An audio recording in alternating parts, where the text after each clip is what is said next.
नजराना मुंसिफ टीवी में आपका इस्तकबाल। आप देख रहे हैं मुंसिफ बिहार। शुरुआत करेंगे हेडलाइंस के साथ। गोपालगंज के कटिया में वजीर आला नीतीश कुमार का इंतखाबी खिताब। कहा, बिहार में कानून का राज कायम हुआ है। अपोजिशन को सबक सिखाने की आवाम से की appeal. Opposition leader Tejashwi Yadav ने जीविका दीदियों को दिया बड़ा तोहफा। कहा, इनकी हुकूमत बनने के बाद तमाम जीविका दीदियों को दी जाएगी मुस्तकिल मुलाजिमत।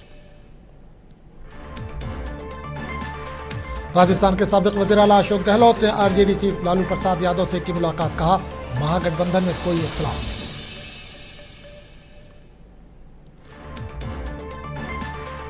मोहनिया असेंबली नशिस्त से आरजेडी उम्मीदवार श्वेता का पर्चा नामजदगी मुस्तरद। इलेक्शन कमीशन पर बीजेपी के इशारों पर काम करने का लगाया इल्जाम।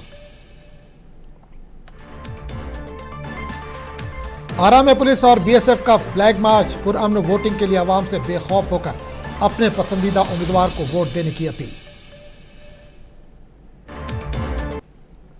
और अब खबरों की तफसील। वज़ीर आला नीतीश कुमार ने गोपालगंज जिले के कटिया असेंबली हल्के में एक बड़ी अवामी रैली से खिताब किया। दौरान इन्होंने हुकूमत की जानिब से गुज़िश्ता बरसों में किए गए तरक्याती कामों का तफसील से जिक्र किया और अवाम से अपील की कि वो तरक्की की रफ्तार को बरकरार रखने के लिए जेडीयू एनडीए से इत्तेहाद को दोबारा मौका दें। नीतीश कुमार ने अपनी तकरीर में खासतौर पर तालीम, सेहत, सड़क, बिजली और ख्वातीन को खुद मुख्तारी जैसे मौज़ूआत पर जोर दिया। इन्होंने कहा कि हमने बिहार में कानून का राज कायम किया है, हर घर में बिजली पहुंचाई और बच्चियों की तालीम को फ़रोग़ दिया। आज बिहार आगे बढ़ रहा है और हमें मिलकर इसे मज़ीद तरक्की देनी है। इन्होंने अपोजिशन पर हमला करते हुए कहा कि कुछ पार्टियां सिर्फ इक़्तिदार के लिए मुत्तहिद हो रही हैं, जबकि इनके पास कोई पुख्ता मंसूबा या विजन नहीं है। नीतीश कुमार ने दावा किया कि एनडीए हुकूमत ने ज़मीन पर काम किया है और ये तरक्की का सफ़र जारी रहेगा। 24 नवंबर 2005 को हम लोगों की सरकार बनी थी और तब से राज्य में कानून का राज और हम लगातार 20 वर्षों से विकास के काम में लगे हुए हैं। और याद आपको होना चाहिए, याद है ना पहले क्या स्थिति थी। हम लोगों की सरकार के पहले जो लोग जो थे तो क्या स्थिति थी। पहले बहुत बुरा हाल था। लोग शाम के बाद घर से बाहर नहीं निकलते थे। आपको तो सबको मालूम है, शाम में तो घरवे में रहता था। हम लोग तो कभी बाहर से जाते थे तो कोई घर से नहीं निकल पाता था। हम लोगों के घर में अंदर जाकर के मिलते थे। यही स्थिति उन लोगों की थी। कौन था जो सरकार जिसको बनाया उसका वही हाल था। और समाज में कितना विवाद होता था, कितना हिंदू मुस्लिम झगड़ा होता था। पढ़ाई का क्या हाल था, बहुत कम बच्चे पढ़ते थे। अब बहुत कम पढ़ाई होती थी। पहले इलाज का कोई पूरा इंतजाम नहीं था। सड़कें बहुत कम थी, जो थी उनका बुरा हाल था।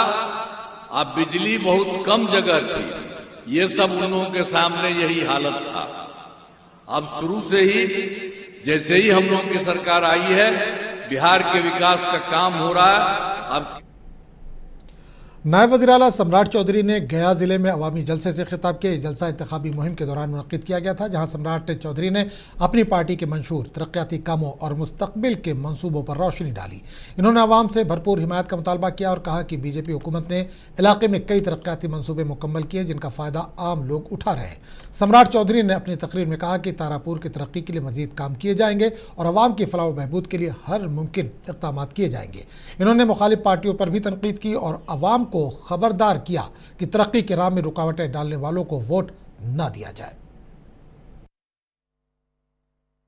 इसके पहले विकास की चर्चा करने आते थे, सरकार के दायित्व में थे तो सरकार की बातों को करते थे। साथियों, आदरणीय मुख्यमंत्री नीतीश कुमार जी के नेतृत्व में बिहार में विकास हो रहा था और 6 अक्टूबर तक हम लोगों ने विकास के कामों को आगे बढ़ाया है। लेकिन साथियों, वोट हम ही को क्यों देना चाहिए? भारतीय जनता पार्टी के उम्मीदवार उपेंद्र जी को ही क्यों देना चाहिए? ये जरूर समझने की जरूरत है।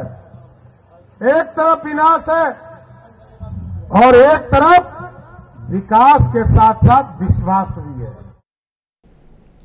आरजेडी लीडर तेजस्वी यादव ने बिहार असेंबली इंतखाबात से कबल बड़ा ऐलान किया। पटना में मीडिया से बात करते हुए तेजस्वी यादव ने जीविका दीदियों को मुस्तकिल मुलाजमत देने और माहाना 30,000 रुपये तनख्वाह देने का ऐलान किया। इससे कबल तेजस्वी यादव ने हर घर नौकरी देने का वादा किया था। आज भी मीडिया से बात करते हुए उन्होंने कहा कि अगर वो इख्तियार में आते हैं तो वो हर घर के एक शख्स को नौकरी देने के लिए अपने वादे पर कायम है। लेकिन आप सब लोगों को पता है कि इससे पहले भी कई बार जो है हमने अपने विजन को जो है सामने रखा था। तो तत्काल जो सरकार जो है, मुख्यमंत्री है, अभी तक अपना विजन कुछ नहीं रखा है और जो बातें तेजस्वी ने कही है, जो घोषणाएं तेजस्वी ने की है, उसी का इन्होंने कॉपी किया। और आपको पता है कि पिछले बार हम लोगों ने वादा किया था माई बहन मान योजना का, तो उसके काट में इन लोगों ने जो है 10,000 का उधार का स्कीम जो है ये लाने का काम किया। लेकिन जनता अब समझ गई है। हमने ये भी वादा किया है कि कोई बिहार में ऐसा परिवार नहीं होगा जिस परिवार के पास सरकारी नौकरी ना हो। ये तो हम लोग करेंगे ही करेंगे। लेकिन आज हमने एक ऐतिहासिक घोषणा की है। लगातार जीविका दीदियों से हम लोगों ने मुलाकात की, बात की, जिले जिले गए। उन लोगों की काफी पुरानी मांग है जो इस मौजूदा सरकार ने उनको सुना नहीं, बल्कि केवल सरकार ने जीविका दीदियों का शोषण किया है। काम पे काम कराया गया लेकिन उनको उनके साथ न्याय नहीं किया गया। तो हमारी जब बात हुई, मुलाकात हुई जीविका दीदियों से, तो उन सबका कहना था तेजस्वी जी आप आइएगा सरकार में तो ये जरूर कीजिएगा, हम लोग आपके साथ होंगे। और आज हम लोगों ने सबसे बड़ी घोषणा की है कि जितनी भी जीविका दीदी की सीएम है, कम्युनिटी मोबिलाइजर्स है, उनको जो है हम लोग परमानेंट करेंगे और 30,000 रुपए प्रति माह उनको जो है दिया जाएगा। और यही नहीं, जितनी भी जीविका दीदियां हैं जो लोन ली है, इंटरेस्ट जो उनका है, उस इंटरेस्ट को भी जो है हम लोग माफ करेंगे और 5 लाख रुपए तक का बीमा जो है जीविका दीदियों का हम लोग कराने का काम करेंगे। बिहार के नायब वज़ीर आला सम्राट चौधरी ने तेजस्वी यादव के हालिया बयान पर सख्त रद्दमल दिया। उन्होंने कहा कि तेजस्वी यादव ने पहले 2,70,00,000 लोगों को सरकारी नौकरी देने की बात कही। इस तरह ये इंतखाबात के मौके पर ही इस तरह के बयान देते हैं। लालू प्रसाद यादव ने 15 साल तक बिहार को लूटा। बिहार के अवाम सब जानती है, वक्त आने पर आरजेडी को जवाब देगी। ये लोग गप मारने लोग। पहले कहा कि 2,70,00,000 लोगों को सरकारी नौकरी दे। आज जिस बात की चर्चा वो कर रहे हैं, 15 साल तक उनके पिताजी माताजी ने बिहार को लूटा। बिहार की जनता देखी, पूरे परिवार ने 1 लाख लोगों को भी सरकारी नौकरी नहीं दी। ये पूरा बिहार जानता है। ये लोग गप मारने वाले लोग हैं और ये लोग सिर्फ सपना दिखा सकते। चुनाव के समय याद होता है, चुनाव के बाद याद नहीं रहता। ये लोग सिर्फ लूटने के लिए जाने जाते हैं और बिहार को बर्बाद करने। जेडीयू के कौमी एग्जीक्यूटिव सदर और रुकने पार्लियामेंट संजय कुमार झा ने कहा कि तेजस्वी यादव के हर घर नौकरी के वादे का बिहार के अवाम पर कोई असर नहीं पड़ रहा है। अवाम जानती है कि तेजस्वी यादव जो वादा कर रहे हैं वो पूरा नहीं होगा। संजय कुमार झा ने कहा कि तेजस्वी यादव इख्तियार को हासिल करने के लिए कुछ भी वादा कर सकते हैं। इनके वादों का अवाम पर कोई असर नहीं पड़ेगा। यही लोग 15 साल सरकार चलाए, अब ये बोलने पर बहुत समस्या होती है। और 15 साल सरकार चलाए, उनका एक ट्रैक रिकॉर्ड पूरा देश और बिहार की जनता जानती। इसी बिहार में अब तो चर्चा बंद हो गई। इसी बिहार में कोई भी पैरामीटर ले लीजिए गवर्नेंस का, रोड, बिजली, law and order, education, health, you name it. और उस समय का 15 साल के, क्योंकि मेरा मानना है कि एक फेज आया था 1991 में, जब इकोनॉमी ओपन हुआ था, लिबरलाइजेशन हुआ था। मनमोहन सिंह फाइनेंस मिनिस्टर थे उस समय। जो स्टेट पिक कर लिया उस समय, तो वहां आईटी चला गया, वहां इंडस्ट्री चला गया, वहां का इकोनॉमिक ग्रोथ हो गया। और यहां पर क्या हुआ? चरवाहा विद्यालय। यहां पर क्या हुआ? Kidnapping for ransom. राजस्थान के साबिक वजीर आला व कांग्रेस पार्टी के सीनियर लीडर अशोक गहलोत बिहार के दौरे पर हैं। आज इन्होंने तेजस्वी यादव के घर पहुंचकर लालू प्रसाद यादव और तेजस्वी यादव से मुलाकात की। इस मौके पर राबड़ी देवी भी मौजूद थीं। महागठबंधन में सीट शेयरिंग को लेकर अभी भी तशवीश बरकरार है। इस कशीदगी को कम करने और इत्तेहादी जमातों के दरमियान हम आहंगी पैदा करने के लिए अशोक गहलोत बिहार का दौरा कर रहे हैं। इन्होंने मुलाकात को मुस्बत बताया और कहा कि 5-10 सीटों पर इख्तलाफ बड़ी बात नहीं, बहुत जल्द मसला हल कर लिया जाएगा। भाई अच्छी बात हो गई है। कल प्रेस कॉन्फ्रेंस है, उसके अंदर तमाम क्लैरिटी रहेगी, जहाँ कन्फ्यूजन है वो समाप्त हो जाएगा। पूरा महागठबंधन एकजुट होकर चुनाव मैदान में उतर रहा है। पूरा थोड़ा एक कन्फ्यूजन पैदा कर दिया गया, कोई दम नहीं है। 243 सीटें हैं बिहार में। अब 243 सीटों में 5-10 सीटों में तो लोकल इश्यू भी होते हैं, कैंडिडेट का परसेप्शन भी होता है और फ्रेंडली फाइट हो सकती है। भाई कोई दिक्कत नहीं। बातचीत ये हुई कि आगे की रणनीति क्या होनी चाहिए और आगे बिहार में सरकार बना के बिहार की जनता के लिए काम कैसे करें, ये बातें हुई। जो भी बातें हुई, आगे कैसे बढ़ना है, रणनीति के तहत आगे बढ़ने का फैसला हुआ है। वो डिटेल्स आपको कल पीसी में बता दें। एनडीए को जवाब देना चाहिए कि उन्होंने 5 साल में जनता के लिए क्या काम किया, पहले वो जवाब दें। चुनाव में मुद्दा क्या है? चुनाव में मुद्दा क्या ये है कि जनता के लिए आपने क्या किया। अगर आपने कुछ नहीं किया तो बताएं कि कुछ नहीं किया, हम बताएंगे कि हम क्या करेंगे सरकार में आएंगे। तो मुद्दा हम ये बनाना चाहते हैं।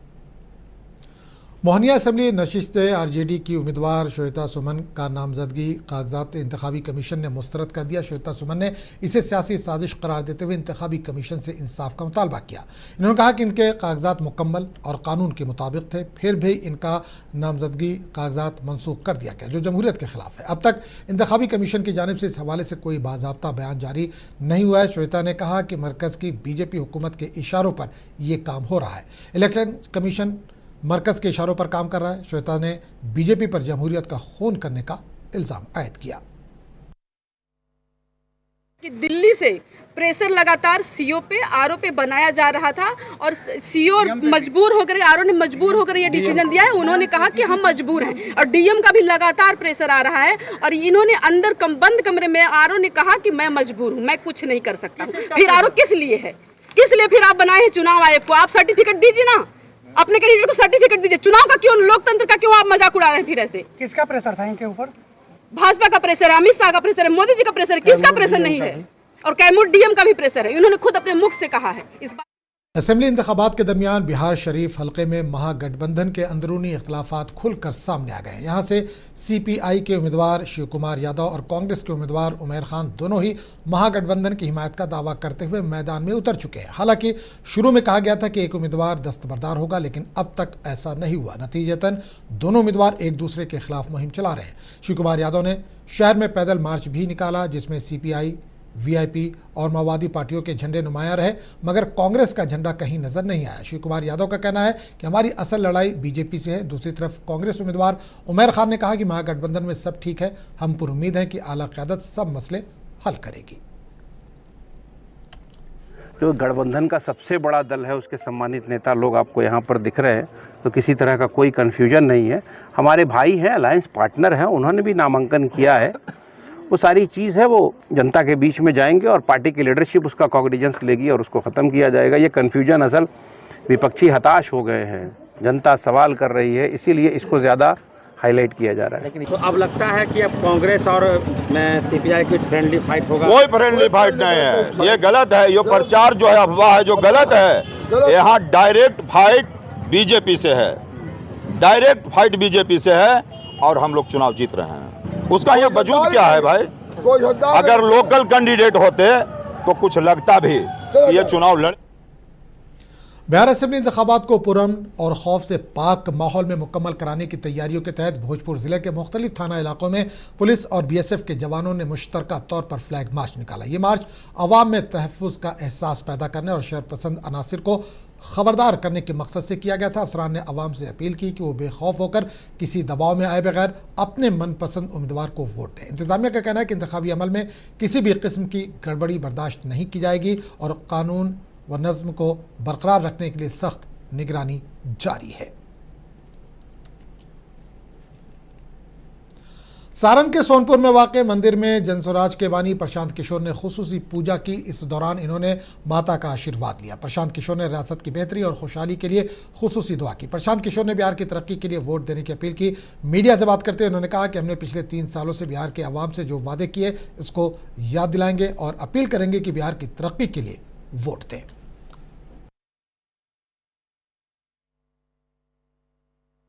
बिहार के सुधार के लिए, बिहार की समृद्धि के लिए आज चुनाव प्रचार का अंतिम दौर शुरू हो रहा है। अब हम लोग निकले हैं और अभी से लेकर वोट तक 6 तारीख 11 तारीख तक बिहार के अलग अलग जगहों पर जाकर जो पिछले 3 साल में बात बताई है उसको फिर से लोगों को याद दिलाएंगे कि उसके हिसाब से वोट दीजिए, तभी बिहार में सुधार होगा। बिहार असेंबली इंतखाबात के दौरान टिकट के मामले पर जारी तनाज़े के दरमियान AIMIM के रियासती सदर अख्तरुल ईमान ने किशनगंज में प्रेस कॉन्फ्रेंस की और मुखालफिन को सख्त जवाब दिया। उन पर इल्ज़ाम लगाया जा रहा था कि उम्मीदवारों से पार्टी टिकट के बदले पैसे लिए जा रहे हैं। अख्तरुल ईमान ने इन इल्ज़ामात को मुस्तरद कर दिया। इस दौरान इन्होंने कहा कि बिहार में AIMIM जुमला 30 सीटों पर मुकाबला कर रही है। उनकी हिमायती जमातें जुमला 62 सीटों पर मुकाबला कर रही है और तमाम सीटों से जीतने की उम्मीद जताई। अख्तरुल ईमान ने कहा कि टिकट के लिए कई दावेदार थे, सबको पहले ही बताया गया था कि एक को ही टिकट मिलेगा, बाकी लोग दिल छोटा ना करें।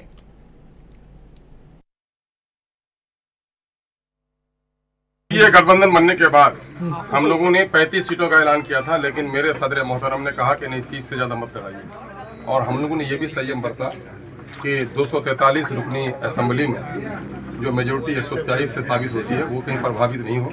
इस वजह से हम लोगों के गठबंधन में 35 सीटों पर मैं, 25 सीटों पर आज़ाद समाज पार्टी और 4 सीटों पर अपनी जनता पार्टी समाम प्रसाद मौर्य साहब। 64 नहीं, उसमें आप तो समझिए कि हमारे 2 का कैंसिल हो गया है, तो अब हम समझते हैं 62 पर हमारी लड़ाई। लेकिन हम समझते हैं कि जनता की शक्ति के सामने में किसी की शक्ति नहीं है। जन समर्थन हमको प्राप्त है, हम अच्छी कामयाबी। हम लोगों की आखिरी तक कोशिश है कि महागठबंधन की जो लोग थे वो समझदारी दिखाते। हमने 6 सीट मांगा था, इन्होंने नहीं दिया। आप कहते हैं लोगों को सबक पढ़ाते एकजुट हो जाओ, और आपका जब मुफाद आता है बढ़ चढ़कर सब जगह के इलेक्शन को खराब कराने में राजद ने क्या रोल अदा किया आप खुली आंखों से देखिए। एक आदमी जो चीफ मिनिस्टर बनने का इरादा रखता हो वो झुककर भी लोगों से समझौता करता है, पाई जोड़ता है। लेकिन क्या तेजस्वी यादव जी को मुख्यमंत्री बनने का इरादा है? आखिर क्यों एक बिग पार्टनर के साथ आपने ऐसा किया, या कांग्रेस ने उसको क्यों सहन किया? ये असेंबली इंतखाबात के पेश नज़र भोजपुर के बाजार कमेटी में वाक़ स्ट्रांग रूम का पुलिस सुपरिटेंडेंट और इंतखाबी पुलिस मुबस्सिर ने मुश्तरका मुआयना किया। मुआयने के दौरान EVM मशीनों की हिफाजत, ट्रैफिक कंट्रोल, सिक्योरिटी, CCTV निगरानी, पुलिस तैनाती, बैरिकेडिंग और फायर सेफ्टी समेत तमाम इंतजामात की बारीकी से जांच की गई। अफसरान ने मुतल्लिका हुक्काम को ज़रूरी हिदायत जारी करते हुए सिक्योरिटी को मज़ीद मौसर बनाने पर जोर दिया। इस मौके पर आला पुलिस व इंतजामी अफसरान भी मौजूद थे।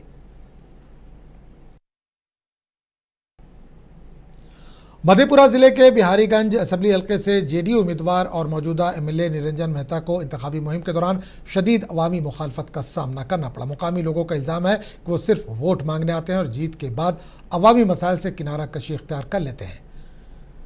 ग्वालपाड़ा और मुरलीगंज बाजार समेत कई इलाकों में अवाम ने इनके खिलाफ नारेबाजी की और तरक्याती कामों का हिसाब मांगा। सोशल मीडिया पर वायरल एक वीडियो में खुद निरंजन मेहता कहते नजर आ रहे हैं कि हम सिर्फ दोबारा आते हैं, एक बार वोट मांगने और दूसरी बार जीतने के बाद शुक्रिया कहने। ये बयान अवाम में मजीद नाराज़गी का सबब बन गया है और वीडियो सियासी हलकों में बहस का मौजू बना हुआ है। हम 5 साल में 2 बार आते हैं, 2 बार आते हैं, लीजिए ना वीडियो बनाइए, 2 बार आते हैं 5 साल में। जब आपका आशीर्वाद मिलता है तो तुरंत आके भेंट करते। चुनाव प्रचार के सहरसा में गरीब छठवर्तियों में साड़ियाँ और दीगर अशिया तकसीम की गई। समाजी कारकुन शरूरी खातून ने सैकड़ों ख्वातीन में साड़ियाँ और छठ का सामान तकसीम किया। सहरसा ज़िले के नौहट्टा नगर पंचायत में गरीब और बेसहारा व्रत रखने वाली ख्वातीन में साड़ियाँ और दीगर अशिया तकसीम की गई। इन्होंने बताया कि इस फलाही काम से न सिर्फ व्रत रखने वाली ख्वातीन को सहारा मिलेगा बल्कि मौशरती यकजहती और खिदमत का पैगाम भी आम होगा।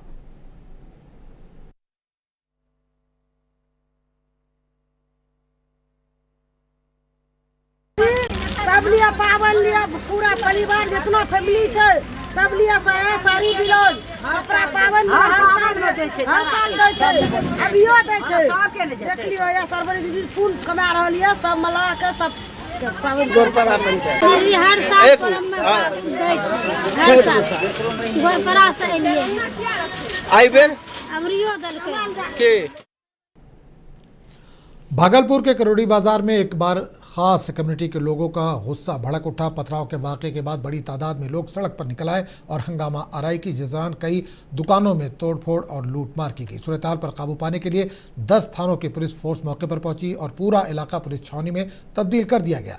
सीनियर एसपी हृदयकांत ने बताया कि फिलहाल हालात काबू में है, लेकिन एहतियाती तौर पर भारी पुलिस फोर्स को तैनात कर दिया गया है जब तक कि मुकम्मल अमन बहाल न हो जाए। इन्होंने लोगों से अपील की है कि वो अफवाहों पर तवज्जो न दें, पुलिस का ताउन करें। मुखिया चौक पे करोड़ी बाजार में दो समुदाय के बीच में तनाव की सूचना मिली थी, तो सुबह में उसमें हम लोगों ने संज्ञान लेते हुए बल की प्रतिनियुक्ति की थी और जो मामले में संलिप्त लोग थे उनकी भी गिरफ्तारी के लिए छापेमारी की गई थी। दोपहर तक 4 व्यक्तियों की गिरफ्तारी हो चुकी थी। उसके बाद फिर शाम में हल्का तनाव हुआ दोनों ग्रुप के बीच में कुछ कंफ्यूजन की वजह से। उसके बाद और बल की प्रतिनियुक्ति यहाँ पे बढ़ा दी गई है और जैसा कि आप लोग देख रहे हैं कि स्थिति शांति। जन स्वराज के बानी प्रशांत किशोर ने कहा कि अमित शाह हमारी पार्टी के उम्मीदवारों को धमका रहे हैं। प्रशांत किशोर ने इस अमल को जमहूरियत के खिलाफ करार देते हुए कहा कि इस तरह के हथकंडे आवाम की आवाज़ को दबाने की कोशिश है। हमारे नुमाइंदे नदीम ने जन स्वराज के बानी प्रशांत किशोर से खास बातचीत की, तो आप देखिए खास बातचीत। हमें दीजिए इजाज़त, आदाब। नमस्कार, मुंसिफ टीवी में आप सबका इस्तकबाल है। मैं हूं आपके साथ नदीम। दोस्तों, हम आपको बता दें इस वक्त हम बिहार में मौजूद हैं। बिहार की सियासत में जिस व्यक्ति की सबसे ज़्यादा चर्चा है, जो शख्स सबसे ज़्यादा मशहूर है, वह है प्रशांत किशोर। प्रशांत किशोर इस वक्त हमारे साथ मौजूद हैं। आपको बता दें प्रशांत किशोर ने अभी आरोप लगाया कि देश के गृह मंत्री अमित शाह उनके कैंडिडेट के नामांकन कैंसिल करवा रहे हैं और उनके कैंडिडेट को डरा रहे हैं, धमका रहे हैं। सर, पूरा मामला क्या है? मामला ये है कि बिहार में हम लोगों ने पहले देखा था बड़े बड़े दल और नेता यहाँ पर जो थे वो बूथ लूट कर चुनाव जीतते थे। पहली बार हम लोग देख रहे हैं कि उम्मीदवार लूटे जा रहे हैं और जनसुराज के 3 उम्मीदवारों को ज़बरदस्ती या तो नामांकन नहीं करने दिया गया या नामांकन जिन्होंने कर दिया था उनको दबाव में उनसे नामांकन वापस कराया गया है।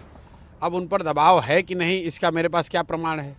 प्रमाण ये है कि जो पहले एक उम्मीदवार हैं दानापुर से, मुटुर शाह, अखिलेश कुमार उर्फ मुटुर शाह, वो जिस दिन नामांकन नहीं कर पाए उस दिन पूरे मीडिया में और ये चर्चा चली कि उनको वहाँ के राजद के बाहुबली नेता रीतलाल यादव ने उनका अपहरण कर लिया, उनको पकड़ लिया। लेकिन बाद में जो तस्वीरें आईं वो तस्वीरें बिल्कुल दिखाती है कि उस दिन जो मुटुर शाह हैं वो अमित शाह जी के साथ उनका चित्र जारी हुआ है। ये आपको मैं आपके दर्शकों को दिखा देता हूँ कि उस दिन ये अमित शाह हैं, इनके बगल में मुटुर शाह खड़े हैं, ये धर्मेंद्र प्रधान जी। तो जिस दिन इनको नामांकन करना था उस दिन भारत के गृह मंत्री यहाँ थे और ये साहब वहाँ से अपने क्षेत्र से गायब हो गए और अमित शाह जी के साथ बैठे थे या उनके साथ मीटिंग कर रहे थे और जब तक नामांकन का समय रहा तब तक ये आदमी गायब रहे। अगले दिन अपीयर हुए।